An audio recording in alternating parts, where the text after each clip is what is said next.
Hey everybody, it's Captain Drew Cavanaugh here from Florida Inshore Fishing Charters, and today I'm going to do a recommendation, a review, and some professional tips over the Energizer Max AA battery, or over the Energizer batteries themselves. So in my line of work, I'm a professional saltwater fishing guide, where I take people out on a boat, and as with anybody that has a boat, there's safety gear that's involved. Some of the safety gear I use requires batteries.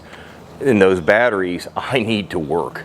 I absolutely need them to work when I need them. There's no discrepancy whatsoever.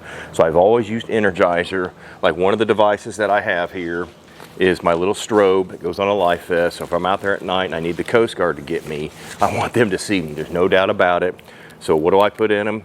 The Energizer battery. This one's been in there about a year, so I know it works. I know it's reliable. I know I can count on it. Same thing with my trail cameras.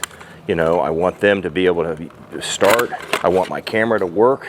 It's always important. Got my Energizer batteries in there. If you want a good battery that's going to last you, that you know that's going to work and be dependable, Energizer. Ain't no doubt about it. Thank you for watching. Everybody have a great day. Thank you very much.